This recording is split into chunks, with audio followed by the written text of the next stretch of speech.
So last year at Raleigh, you did end up subbing in like last second for GMT, like last second of last second from my understanding. And as much as I'd love to talk all about Raleigh, because I'm sure, you know, you have all sorts of stories because y'all became quite the crowd favorite. Maybe we'll save that for over a beer when EA brings your boy out to London to do these sort of thing for playoffs next split. But Yes, I want to know, like, what was it about Raleigh that essentially seems to have unleashed the beast that has become Rambeau that we know today?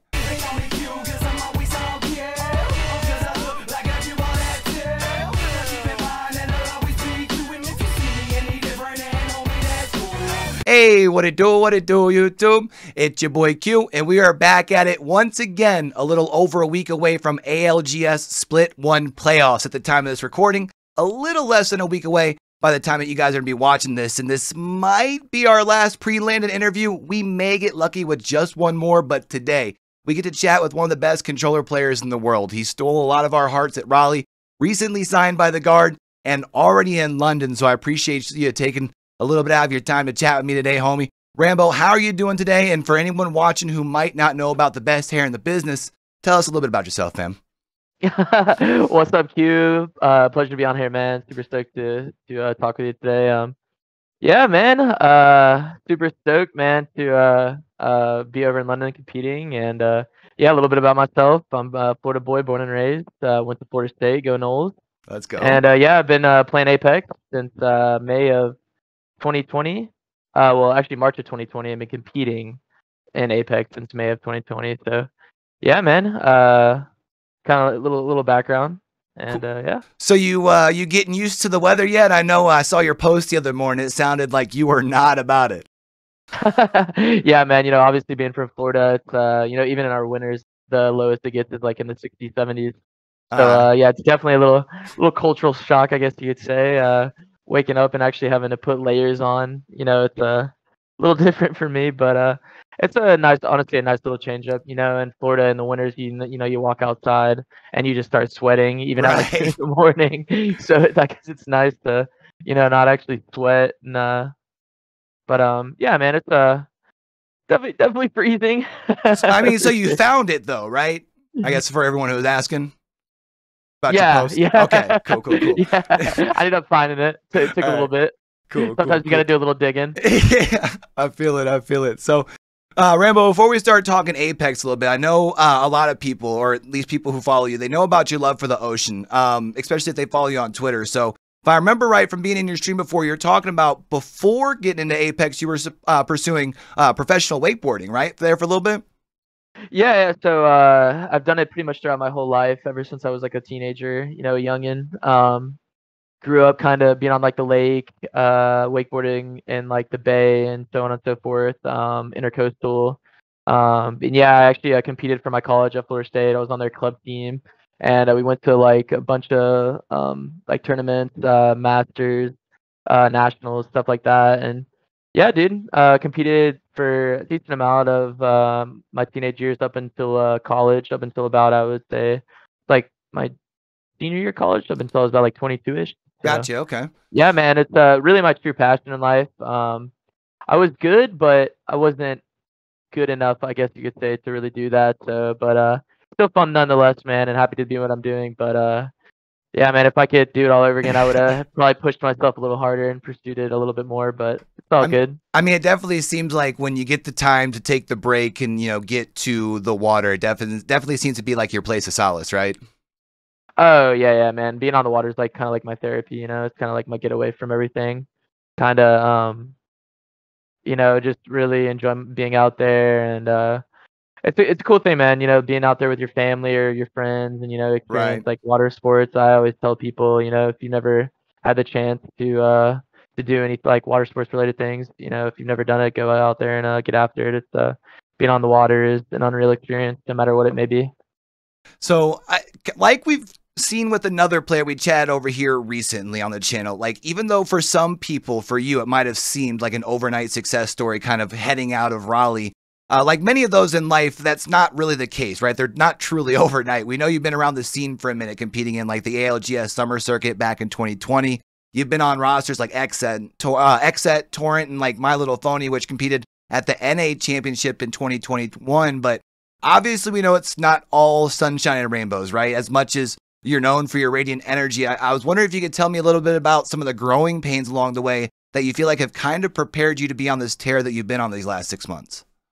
Oh yeah, man. It's not always roses or daisies, Yeah. as everybody thinks. But yeah, man, I've definitely paid my dues, I guess you'd say.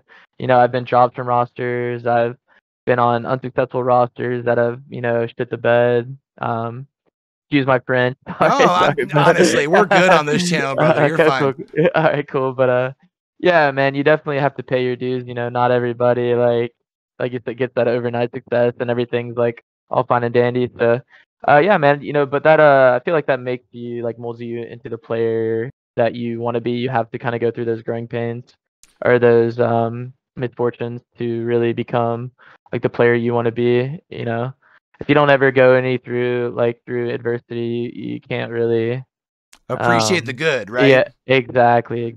So yeah, man, I'm fortunate to be where I'm at, and without all those past battles that I've had, I wouldn't be where I'm at today. So I'm curious, over the years then with the roster changes and like some of these challenges, was there ever a thought that like crossing your mind of throwing in the towel, or because of the fact that you saw some levels of success seemingly with each roster that you were a part of, did that just like light the fire more? Yeah, dude, I've definitely had thoughts about throwing in the towel before. I think I even told Arcane this after we fumbled the bag with Torrent, the what was it last split of 2022, the first split of 2022, going into Sweden, and we didn't qualify for the Sweden LAN. And then we failed in LCQ to play in champ together, me, Cole, and Yuri, or me, Arcade, and Yuri. I definitely thought about throwing in the towel and pursuing something else. And then yeah, man, the champs happened, and it kind of reignited my fire. So last year at Raleigh, you did end up subbing in like last second for GMT, like last second of last second, from my understanding. And as much as I'd love to talk all about Raleigh, because I'm sure, you have all sorts of stories because y'all became quite the crowd favorite. Maybe we'll save that for over a beer when EA brings your boy out to London to do these sort of thing for playoffs next split. But Yes, I want to know, like, what was it about Raleigh that essentially seems to have unleashed the beast that has become Rambeau that we know today? Yeah, I always knew I had the potential to become like an insane player. I just needed to kind of like showcase it out to more people. I think Raleigh just kind of relaxed me because I had like no pressure going in whatsoever. I was like a last second sub, Right. and just playing with me and Nasty are like super close, and we kind of have similar personalities. We both like goof off and do a little strolling here and there with each other. So he Yeah. kind of calmed me down and like just told me like, hey man, like just do what you do. Like there's no pressure, no expectations. So I feel like that really helped me out going into the week. And yeah, man, just settled down. And I thought being in front of a crowd would make me kind of like a nervous mess, but honestly, it kind of calmed me down for some reason and made me play better than I guess I normally did at the time. So Yeah, as yeah. someone who was there in Raleigh, I can say that I definitely wouldn't have thought that you seemed nervous or anything. You definitely seemed to be in your zone, and obviously you guys got quite the pop. It was definitely really fun to watch. Yeah, it was super stoked, man. I think just having fun out there really, really helped me. I tell people all the time, we play in an esport where, you have a lot of expectations on you and it's, results are required. And so going into that weekend with no expectations and stuff and other than just having fun, I think really just helped me settle down. So interesting that you brought up expectations, right? Because obviously after Raleigh passed, the new ALGS season starts and your first session is done. And now you're in a spot and it seems probably would be new territory, right? Like playing from the front of the pack. And I could imagine obviously that has to come with a new sort of pressure. I'm curious if you could tell me a little bit about that. And then not only just that, but I think because of that, obviously a lot of people thought that the expectation for the guard wasn't just you guys getting to qualify for London where you're at now. But I think a lot of people, I think outside of the scene, like fans and stuff, were expecting y'all to finish towards the top of the region, which y'all did. And that's even despite what some of your peers may have been saying early on this season with their tier list, right? So I'm kind of curious as far as what it's like having that little bit of extra pressure now playing with not only those higher expectations, but also from the front of the pack and with maybe a little bit of seem like almost the perception of shade from the peers. Yeah, I think well, I mean, me and Cole kind of always felt like we were undervalued a lot in the scene by other pros. Big time, nobody really respected us. Which I mean, is kind of fair, I guess, considering how we played last split, or like last season. Right. So I could see that from like peers. They kind of just thought of us as like a super average team, and yeah. But then after champs, when me and Cole both got our separate what should we call it separate like teams to play on, we kind of like it kind of opened both of our eyes that like we still got it and we can still be a top team and so on and so forth. So yeah, and then going into this season, I think a lot of fans, when we added Keon, they thought that we would be like a super team, and we all felt the same. Like me, Keon, and Cole knew that we could be a really good team if we just put it together, put in time, practiced a lot, and yeah, man. We the expectations come for us, and we welcome them with open arms. I feel like it's good to be a team that is, talked about and thought highly of, rather than a team that, I guess is not, in a way. Right. That's a good point. It shows respect. It shows that people like, think we're good and value us. So it's nice to have those expectations. It definitely is a little pressure at times, but it's all fun and games, I guess. I guess even sometimes when it comes to those earlier season tier lists where we had seen floating around, I guess it's almost like the bad press is good press because people are talking about you, right? Exactly. Any recognition, I guess, is good recognition. Hey, I feel it. So I know it's getting pretty late over there in London, so I don't want to take up too much more of your time. But prior to this last season, right, you talked about it a little bit. We saw the squad leave Torrent. Y'all were a bunch of free agent turtles there for about 6 weeks. I would imagine y'all were in conversation with a few orgs. Hopefully I'm not assuming too much because y'all were making some noise at the time. Walk me through the process of being a free agent team and what was it that made the Guard be the eventual destination? Yeah. So we I think we had a decent idea that we weren't going to re-sign with Torrent. At the time, we kind of wanted to go a different route. So yeah, I think I put up like an LF or LFO post, like I'm looking for org post. Okay. And we had like a few teams reach out to us, and but honestly, not that many, man. I think a lot of people kind of like still sleeping at that time, huh? Yeah, they gave us the cold shoulder, and a lot of bigger orgs. I don't want to name No, yeah, some of them. Sure. But yeah, man, even a bunch of people in our East or in like in the comp team vouched for us for other orgs that were looking, and those orgs never even reached out to us. So and then there was the other orgs with current rosters that reached out to us and said that they liked their current roster more, that ended up doing worse than us this split. So that almost gave you guys like that late round draft pick, like chip on your shoulder going into the season? Oh yeah, no doubt. I think when we got kind of like denied by a good amount of orgs and nobody really took it serious, I think it, kind of gave us that mentality like we just need like a chance, we just need one person to give us a chance, or one org to give us a chance, and the Guard did that. They came through, and their return on investment, I feel like, has been pretty good. Yeah, I mean they definitely have or we've definitely performed really well for them, so it's been nice, and they've been incredible to us, so I'm super glad to be able to play good for them.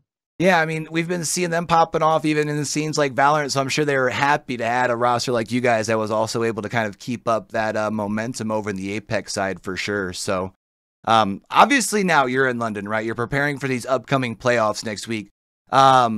So final, I already said 2 questions. I lied. Now I got 2 questions for you, and then I'll let you all good. No rush, man. No rush. So I was talking with Exodus last week, and you've definitely got quite the stacked lobby with talent, or you got a lobby like pretty stacked with talent, right, in Group C.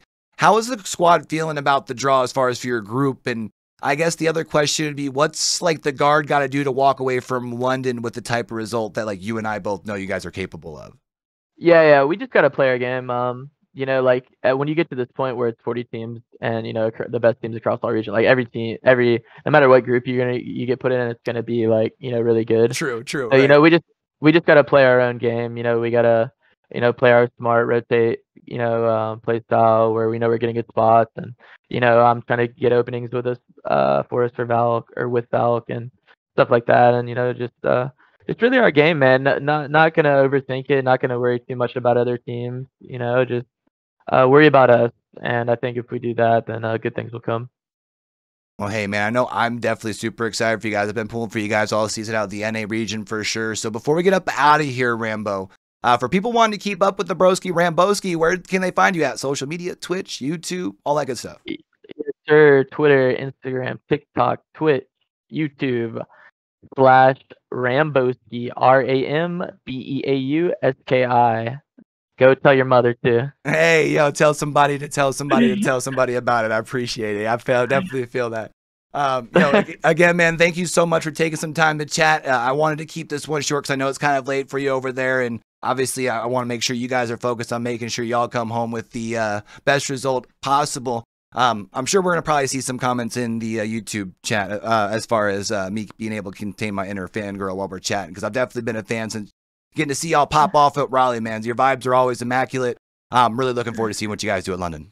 Hey, we appreciate you, Q. You always been a real one, man. I always see you in the chat, showing love, man, and hope to be giving that love back too, man. One day. This is just the beginning, my friend. Heck yeah, man. I appreciate it. So, chat, if you guys enjoy these interview-style videos, it seems like y'all have over here on the channels, if you have someone you'd love for me to chat with, definitely let me know down in those comments below. And of course, we do have a couple of other interviews that you can still check out here on the channel. I'll make sure I have that link up in that top right-hand corner for y'all as well. Don't forget, after leaving those comments, to hit that like button, as this is a new channel. Those are the two things that are going to help me the most, get this content in front of more people. And if you enjoy the vibes, man, want to make sure you're right back here when we drop that next video or the next watch party over here. Hit that subscribe button, turn those notifications on, or I'm giving Rambeau my Apex login so he can hunt you guys down in ranked, all right? But until we catch y'all back over here on the YouTube, man, don't forget, with everything crazy going on in the world today, be true, be you, be sincere, game hard and love harder. All right, y'all, that's Rambeauski. I'm Q, signing out.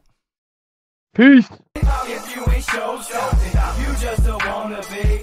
You wanna be me, but you will never be as fresh as see you.